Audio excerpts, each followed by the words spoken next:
Meu nome é Rita, eu sou uma das coordenadoras do edital de 2024 do Ellano Letters Early Career Publication Honor.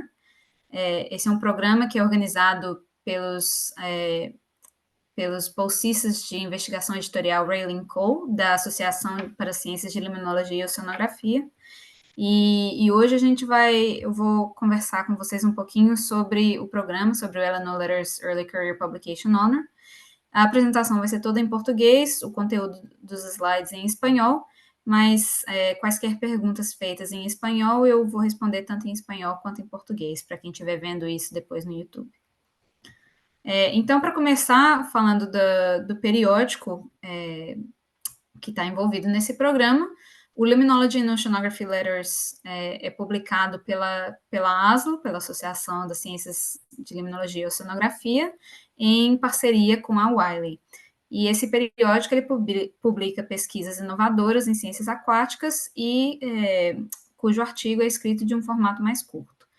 É um periódico que todos os artigos são publicados exclusivamente com acesso aberto e tem um alto fator de impacto, sendo classificado como o periódico número 1 na área de liminologia e periódico número 2 na área de oceanografia. A Liminology and Oceanography Letters publica 4 tipos de artigos. Tem o Letters, que é a pesquisa original, que tem um máximo de 3.000 palavras, que é aquele artigo curto. Tem o Essay, que é uma publicação para estimular discussão, debate ou investigação nas ciências aquáticas, que tem um máximo de 2.500 palavras. Tem o Current Evidence, que é uma síntese do conhecimento existente, que esse pode ser um pouquinho mais longo, de 5 a 7.000 palavras. E tem Data Articles, que são artigos que descrevem bases de dados. Mas o Data Article, ele não se enquadra no nosso programa. Então, o que é o Ellano Letters Early Career Publication Honor? Esse programa ele foi concebido e ele é gerido por esses becários editoriais da ASLO, que são os Raylene Cole Editorial Fellows, e esse programa foi fundado para apoiar a publicação de trabalhos feitos a partir de por jovens investigadores que não possuem verbas para pagar pelos custos da taxa de publicação de um artigo de acesso aberto. Esse programa ele começou em 2020, que foi a primeira convocatória. A gente teve 72 candidaturas vindas de 19 países diferentes e, no final das contas, 7 das pessoas que tentaram esse programa conseguiram publicar no Ellano Letters. A gente vê aqui os artigos que foram publicados nesse edital. Em 2022, a gente teve a segunda convocatória, que recebeu 42 candidaturas vindas de 10 países diferentes, e esse programa de 2022, ele não se encerrou ainda tem artigos que estão em processo de revisão por pares com a revista, mas até agora a gente teve 6 artigos já publicados. Quais são os benefícios desse programa, do Publication Honor? O primeiro e o mais óbvio é a isenção da taxa de publicação de Ellano Letters, que tem um custo atual de $3.360 americanos. Além disso, você também vai receber apoio de um dos Raylene Cole Editorial Fellows, que a gente vai fazer uma revisão do seu artigo antes que você submeta ao periódico. Né? Então, o que acontece? A gente nem sempre vai ser um expert na sua área, mas a gente vai, no mínimo, poder te dar dicas sobre estrutura, fluidez, outras coisas como escrever partes do texto que você precisa ter, que é, por exemplo, um Scientific Significance Statement, que é uma frase que indica qual que é a significância do seu trabalho, né? Então, além da isenção da taxa de publicação, você também vai ter a ajuda editorial de um dos Raylene Cole Fellows, e se o seu trabalho for aceito para publicação em Ellano Letters, a gente também vai te ajudar a fazer uma publicidade e disseminar o seu artigo nas mídias sociais. É importante mencionar que você ser oferecido um Publication Honor não garante que o seu manuscrito vai ser publicado no periódico.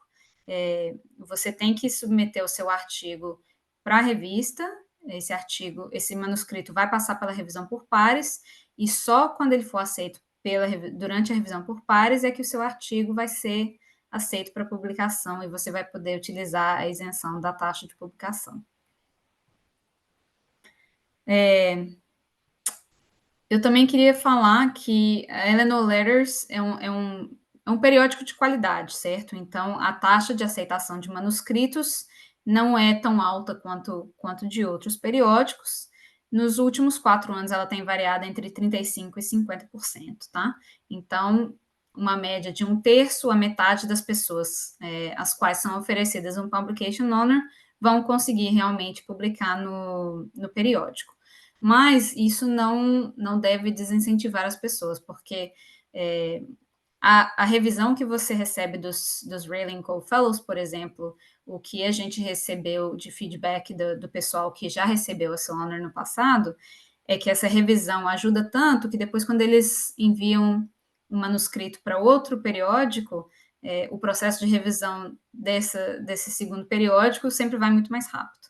Então, assim, apesar da taxa de aceitação não ser muito alta, os outros benefícios, além da isenção da taxa, valem a pena tentar o programa.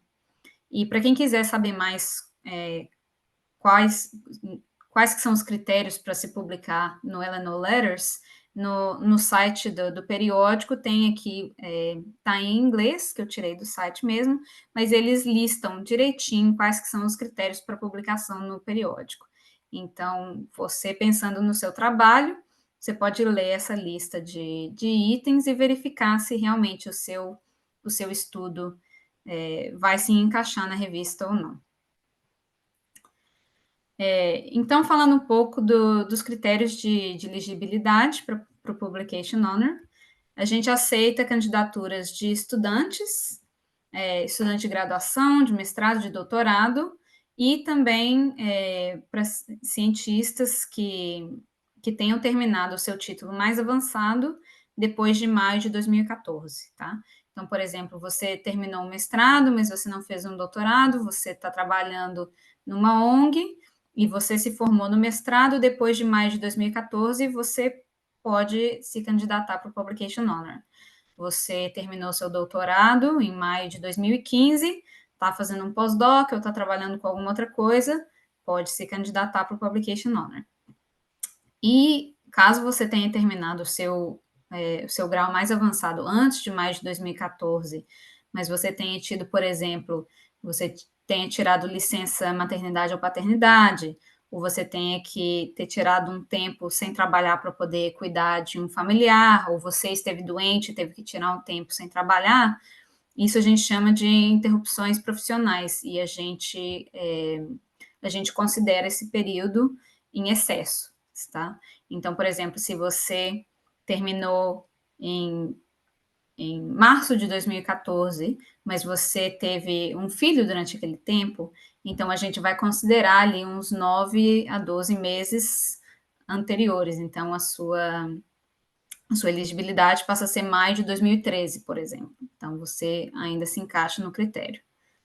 Se você não tem certeza, pode mandar um e-mail para a gente perguntando que a gente responde. Está aí no slide, rcef.aslo@gmail.com. Um dos outros critérios é que o seu manuscrito deve ter o mérito científico que é necessário para se publicar em Eleanor Letters, tá? Então, o seu manuscrito ele tem que ter um alcance bem amplo e ele deve interessar a pessoas de uma certa forma, de uma área mais ampla, tá? Nas ciências aquáticas. Se for de um campo que é bastante específico, provavelmente as suas chances vão ser menores. Você tem que contextualizar o seu tópico de uma forma mais ampla, tá? E o periódico realmente está interessado em manuscritos que venham de áreas que não se publica muito no periódico. Então, por exemplo, em 2022, a gente teve uma pessoa que a pesquisa dela era sobre os efeitos de carbono que fica no meio ambiente depois de uma fogueira, depois de um fogo, e qual que é o efeito disso no ambiente costeiro, tá? Então, é um tópico que não se publica muito sobre ele no periódico e que o pessoal ficou bastante interessado. Um outro critério de elegibilidade é a demonstração de necessidade financeira. Então, por exemplo, no formulário de candidatura, a gente vai perguntar se você ou seu supervisor possui financiamento para cobrir os custos da taxa de processamento de artigo para um manuscrito de acesso aberto. A gente vai perguntar se você, por acaso, tentou obter financiamento com alguma agência para pagar esse tipo de custo, e se você tentou, se você já recebeu resposta ou se está esperando. E a gente também vai querer saber se a instituição na qual você elaborou esse trabalho, se essa instituição tem algum artigo, desculpa, algum, é, algum agreement, perdão, me faltou a tradução.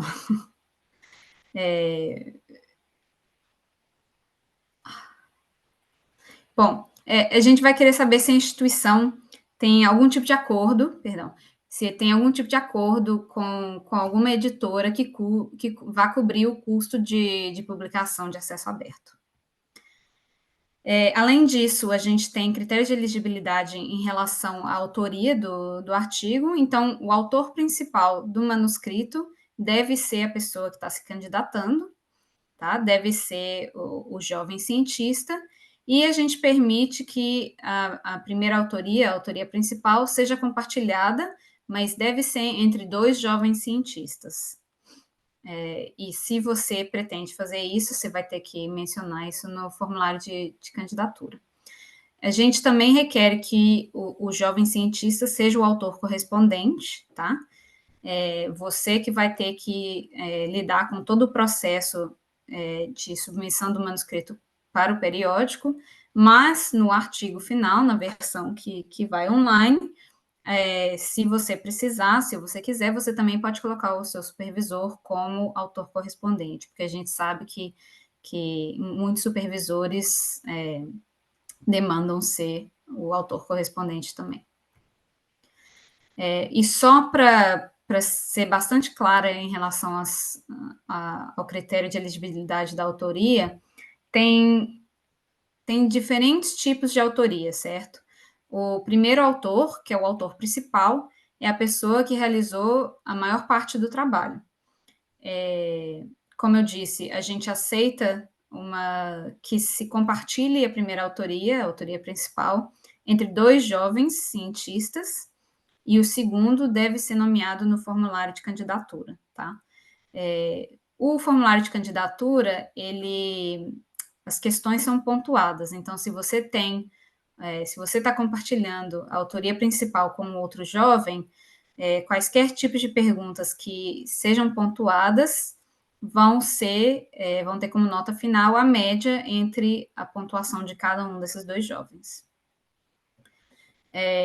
Então, a gente tem o primeiro autor, que é a pessoa que fez a maior parte do trabalho, a gente tem os coautores, que são todos os outros investigadores que também contribuíram para o trabalho, e a gente tem o último autor, que em geral é o mentor ou o supervisor do jovem cientista. E tem o autor correspondente, que é a pessoa que está envolvida com a revisão por pares do periódico e que também é responsável pelo conteúdo do artigo e pela comunicação com quaisquer leitores. E como eu disse antes, o supervisor também pode ser um autor correspondente, mas ele vai ser um autor correspondente só na versão final do artigo. Quem vai fazer toda a comunicação com o periódico vai ser o jovem cientista que se candidatou para o Publication Honor. Um outro critério de elegibilidade é que você deve cumprir com o requisito de publicação de dados de L&O Letters. Alguém queria fazer uma pergunta? Não. Tá. Então, é o seguinte, o periódico L&O Letters, eles demandam que os autores disponibilizem os dados e metadados do trabalho para o público de forma livre, e que esses dados e metadados devem ser depositados em um repositório de acesso público que emita um DOI, que é o Digital Object Identificator, para esse conjunto de dados, tá? Então, esses dados eles vão ter que ser citados na metodologia do manuscrito e a referência também vai ter que ir ao final do artigo. E se os autores também podem decidir compartilhar outros tipos de arquivos, como o código de análise estatística e tudo mais. Então, isso a revista incentiva, mas ela não requer. O compartilhamento de dados, de metadados, é um requerimento do periódico. Então, quem não puder compartilhar os dados não é elegível para o Publication Honor. E tem um link aí no slide que fala um pouquinho mais sobre esse requerimento do próprio periódico. Acho que o último critério de elegibilidade é que a pessoa se candidatando deve conseguir terminar todas as atividades de acordo com os nossos prazos de submissão, tá? Então, a candidatura para o L&O Letters Early Career Publication Honor fecha no dia 31 de julho, tá? Não vai ter extensão de prazo. A partir daí, a gente deve avisar as pessoas no início de setembro, quem recebeu e quem não recebeu. Quem quiser receber a revisão dos Raylene Cole Fellows vai ter que enviar para a gente um manuscrito até o dia 1º de abril de 2025, e o prazo final de submissão do manuscrito para o L&O Letters é no dia 1º de junho de 2025, tá? Então, isso é quase um ano, isso é só para falar que o seu trabalho não precisa estar pronto agora, você pode estar no início da escrita, no início da análise, ou o que for, mas você precisa conseguir cumprir com esses prazos de submissão. Os próximos critérios, eles não são requerimentos, mas eles são adicionais, tá? São, digamos, critérios preferenciais do programa. O primeiro é a localização geográfica da instituição onde o trabalho foi realizado, e isso é porque a investigação científica, ela recebe pouco financiamento em países do sul global, tá? Que são países subdesenvolvidos e países em desenvolvimento. Então, esse programa ele dá prioridade às candidaturas que descrevam trabalhos que foram realizados em países do sul global ou na Ucrânia, tá? E o sul global, em geral, vai ser a América Latina, a África e alguns países da Ásia. Além disso, candidatos que se identifiquem como membros de grupos que são historicamente pouco representados nas áreas de ciências, de engenharia, de matemática, esses candidatos também vão ter preferência sobre outros candidatos com um trabalho de qualidade semelhante, tá? E isso é porque a gente deseja ampliar, diversificar, né? Quer dizer, aumentar a representatividade de diferentes grupos de cientistas. E grupos historicamente pouco representados pode ter vários significados. Pode ser em relação à raça, pode ser em relação a gênero, pode ser em relação ao fato de que você é a primeira pessoa da sua família a ir para a fazer um curso de universidade ou qualquer outro componente da sua identidade que normalmente não se vê representado nos campos de ciências. Eu vou falar um pouquinho agora sobre como se candidatar. Se alguém tiver alguma pergunta, pode me interromper, tá? Não tem problema, não. Então, como se candidatar? O formulário, ele se preenche através do Google, tá? Se você não tem acesso ao Google, você pode pedir para a gente te envia um PDF do formulário de inscrição e você depois manda para a gente o PDF preenchido para esse e-mail que está aí. E como eu vou descrever um pouquinho o formulário para quando vocês entrarem, se candidatarem, já sabem exatamente o que esperar. Tá? Então, aqui no canto inferior direito, você tem ali, é assim que vai aparecer o formulário na internet para você, e ele vai ter seções diferentes, tá? Então, ele começa ali com informações relevantes para que você possa completar a sua candidatura da melhor forma possível.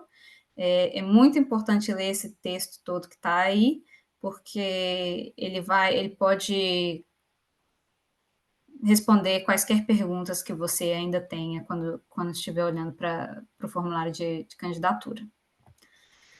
Então, as seções principais do formulário de candidatura, primeiro, vai ser perguntas sobre a pessoa que está se candidatando, tá? Que a gente chama de primary applicant. Então, aqui vão ter algumas perguntas sobre a sua instituição, sobre qual que é o seu grau de escolaridade, quando que você obteve o seu último título e coisas do tipo. A gente também vai perguntar se você deseja compartilhar a autoria principal com outro jovem cientista, e se você disser que sim, você vai ter que completar essa segunda sessão, que são os detalhes sobre o segundo candidato, tá? São os mesmos tipos de perguntas que são feitas para o candidato principal. A gente também vai perguntar se você deseja ter um segundo autor correspondente, né, que seria o seu supervisor ou algum membro mais sênior, e aí você precisa dar os detalhes deles também. E a gente pergunta qual que é o formato do artigo que você deseja submeter, tá? Que é aquilo que eu falei no princípio. Tem o Letters, que é o formato mais curto de pesquisa inovadora, que são 3.000 palavras. Tem o Essay, que são 2.500 palavras. E tem o Current Evidence, que é a síntese, que são de 5 a 7.000 palavras. E se você quiser ler um pouquinho mais sobre esses tipos de artigos, está aqui o link na parte de baixo do slide para a página do periódico. Uma das outras seções principais do formulário são o que a gente chama de perguntas de resposta curta, tá? Essa é a parte mais importante do seu formulário, que você vai contar para a gente sobre o seu trabalho. A primeira coisa que a gente pede é aquilo que eu falei, que é o Scientific Significance Statement, que você basicamente vai ter que descrever qual que é a importância do seu trabalho no âmbito científico. A gente inclui algumas dicas de como escrever.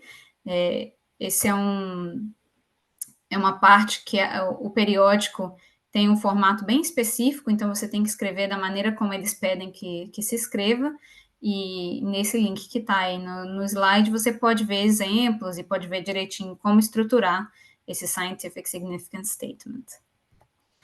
A gente também vai perguntar como que o seu estudo vai expandir o conhecimento existente de ecossistemas aquáticos, tá?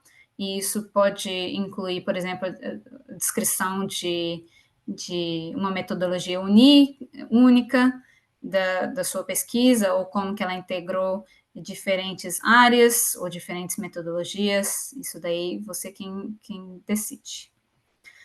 A gente também vai perguntar qual que é o estado do progresso do seu manuscrito, tá? Então, por exemplo, você já coletou os dados, você já começou a análise estatística, você já tem as suas figuras, você já começou a escrever, quanto que você escreveu, tá? Você vai precisar contar para a gente aí o que você já fez e o que ainda precisa ser feito. E a gente também vai querer saber se você revisou o critério do periódico sobre a publicação de dados e metadados, tá? E você vai precisar falar com a gente que você vai conseguir cumprir com esse requerimento. Se você não cumprir, você é inelegível para o Publication Honor.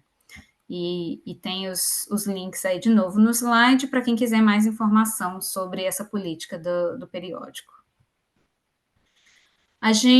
O formulário, então, segue com algumas perguntas que são opcionais, tá? Você não precisa preenchê-las, mas quem preencher vai estar falando daqueles critérios preferenciais. Então, a gente primeiro vai perguntar se você precisa que a gente conceda uma extensão do prazo da data de quando você recebeu o seu título mais avançado, tá? Que aqui no slide diz 5 anos, mas na verdade são 10. A gente atualizou isso desde o edital de 2022. Então, se você teve, por exemplo, licença maternidade ou paternidade, se você tirou tempo do trabalho para cuidar de si próprio ou de alguém na sua família que estava com problema de saúde, e se você teve desempregado durante algum tempo e você precisa da extensão do prazo de maio de 2014, que foi quando você recebeu o seu título mais avançado, você conta isso para a gente aqui nessa pergunta. A gente também vai perguntar se você estava trabalhando num país do sul global ou na Ucrânia quando você desenvolveu o trabalho, e caso você esteja compartilhando a autoria principal com outro jovem, a gente vai perguntar o mesmo do outro jovem, tá? E aqui é aquilo que eu falei da pontuação que vai ser a média. Se um de vocês estava trabalhando no sul global e o outro estava trabalhando em países desenvolvidos, a nota que você vai receber nessa questão vai ser a média entre a sua nota e a nota do seu coautor. E por último, a gente vai perguntar se você, por acaso, se considera como uma pessoa que se identifica com grupos que não são representados nas ciências, de uma forma bastante amplamente definida. Então, a gente vai querer, se você se identifica, a gente vai querer saber por quê, tá? Só explica para a gente por que é que você acha que você não é muito bem representado na área das ciências aquáticas. A última parte do formulário é em relação à necessidade financeira, que é aquilo que eu mencionei antes. A gente vai fazer algumas perguntas e você vai ter que responder. Então, por exemplo, a gente vai querer saber se você tem os fundos necessários, se você tem financiamento para pagar pela taxa de publicação de um artigo de acesso aberto, se você está tentando financiamento e se estiver, se você já recebeu resposta ou se você ainda vai receber resposta, e se a sua instituição tem algum acordo de publicação com a editora Wiley. Tá? Então, você vai precisar responder essas perguntas sobre necessidade financeira. Se a sua instituição tiver algum acordo com a Wiley, você não vai ser elegível para o programa, mas a gente provavelmente vai te falar que se você ainda quiser publicar na Eleanor Letters, você pode publicar através da sua própria instituição, vai ser de graça para você, provavelmente. Então, isso foi mais ou menos assim uma versão bem ampla do programa e um detalhamento um pouco melhor de como se candidatar para o Publication Honor. Quem quiser mais informações, eu tenho aqui, tem algumas publicações que falam um pouco sobre o Publication Honor, inclusive uma dessas publicações é do Rafael Dextro, tá? Ele está na USP e ele foi um das pessoas em 2022 que publicou através do Publication Honor, e nesse artigo dele ele conta um pouco da experiência dele, do que ele acha do programa e tudo mais. E você pode sempre enviar perguntas para a gente no e-mail no rcef.aslo@gmail.com. A gente vai responder tudo, e se for uma pergunta de interesse geral, a gente também vai colocar a resposta no Twitter, no X, tá? Que a gente tem, que é do Raylene Cole Editorial Fellows. Se você quiser seguir a gente lá para ver mais notícias, tá aí o nosso handle na plataforma. E vou deixar esse slide aqui um pouquinho, também algumas páginas e links interessantes. O primeiro link são as informações para os autores que desejam publicar em Annual Letters, tá? Tem aí várias informações sobre como o seu manuscrito precisa ser, o que acontece durante a revisão por pares, formatação do manuscrito e outras coisas. O segundo link é sobre essas bolsas editoriais, o Raylene Cole Editorial Fellowship. Se alguém tiver interesse, esse é um programa também realizado pela ASLO, que abre uma vez a cada 2 anos. Vai abrir de novo o ano que vem, no final do ano que vem. E o terceiro link é para aqueles que já estão em um estágio mais avançado da carreira, que já estão começando a atuar como revisores. Caso você tenha interesse em revisar para um dos periódicos da ASLO, você pode colocar suas informações nesse link que a gente repassa para os editores. E é isso. Muito obrigada, agradeço todo mundo que veio para esse webinar hoje. Eu não posso minimizar o fato de que esse programa ele está organizado para beneficiar pessoas em países como, por exemplo, a América Latina, tá? Que é por isso que eu estou fazendo esse webinar em português e em espanhol, que é para tentar fazer com que as pessoas utilizem desse programa e né, que possam se utilizar dos benefícios que estão sendo oferecidos e encorajar todo mundo a mandar uma candidatura. Tá?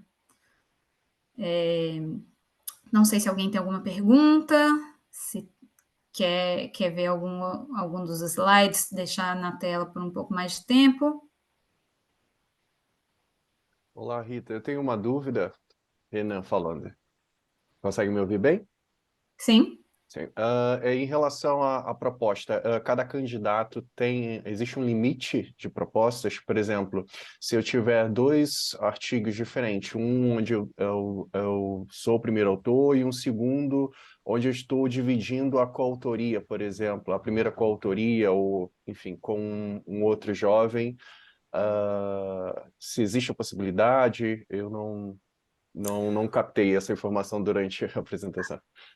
Você não captou porque não existe. É um programa novo, né? Esse é o Ok. terceiro edital. Então, o que acontece? A gente, na verdade, nunca tinha se atinado para essa possibilidade. Então, eu vou fazer uma decisão executiva e vou falar que pode. Ok, então, ótimo. Ótimo saber. ¿A los hispanohablantes comprendieron la pregunta? Solo para que quede en el video que va a YouTube, lo que preguntó Renan era si hay un límite de candidaturas que pueda hacer una persona.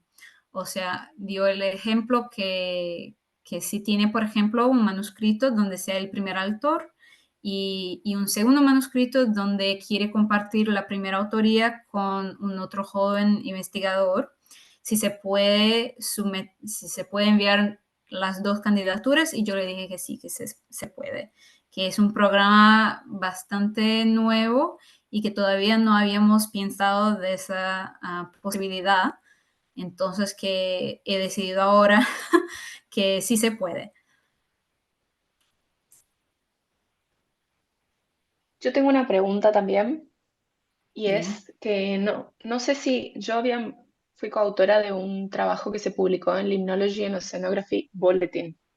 ¿Eso me impide enviar un trabajo acá, a las letters? No. No, No. ok. O sea, fui coautora dentro de muchos autores, no era un trabajo principal mío, entonces como que pensé que podía ser un impedimento, pero si no, está bien.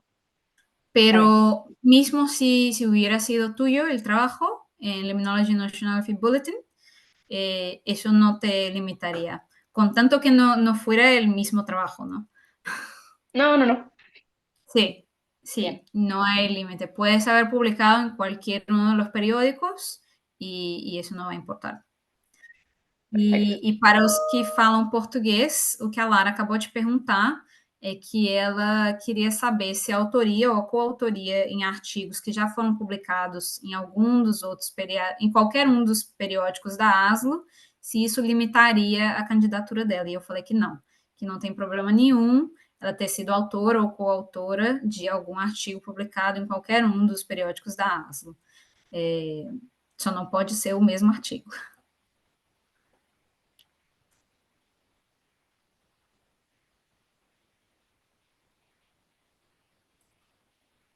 Mais alguém? Bom, eu não tenho uma pergunta, mas eu acho que é importante elogiar esse tipo de iniciativa, tá, Rita? Principalmente para quem latinos, né? A gente acaba às vezes não acessando a mesma quantidade de oportunidades que quem vive fora ou trabalha num país desenvolvido tem.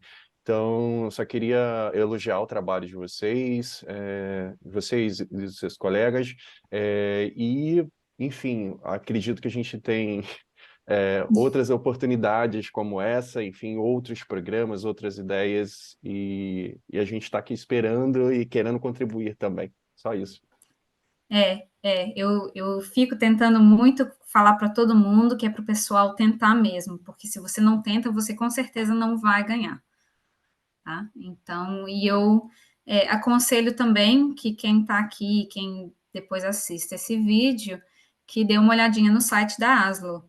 Eles têm muitas oportunidades para jovens cientistas. Eu estou terminando um manuscrito que vai ser publicado no Limnology and Oceanography Bulletin, e por enquanto, a minha lista está de 11 programas para jovens cientistas, alguns só para estudantes, alguns só para quem já terminou doutorado, mas no total, 11 tipos de experiências diferentes que contribuem muitíssimo para a formação profissional de um jovem cientista.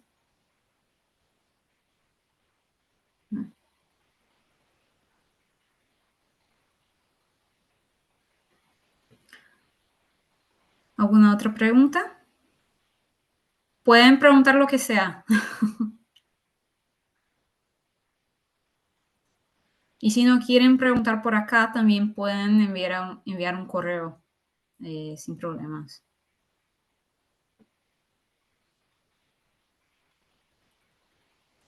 Ok. Acho que eu vou encerrar, então. Fica o conselho, eu aconselho todo mundo a tentar. Leiam o artigo do Rafael Dextro, no qual ele conta sobre o programa, se vocês têm dúvidas, se acham que talvez não vão conseguir publicar. Eu espero que vocês encontrem motivação nesse artigo de opinião que ele escreveu.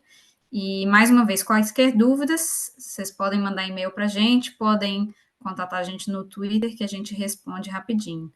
E não se esqueçam, o prazo é 31 de julho, não haverá extensão. Tá bom? É isso. Obrigada a todo mundo. Obrigada a Brittany e a Erin, que é a coordenadora do edital de 2024. A Brittany está aqui com o pessoal da ASLO. E até 31 de julho. Muchas gracias. Bye. De nada. Gracias. De nada.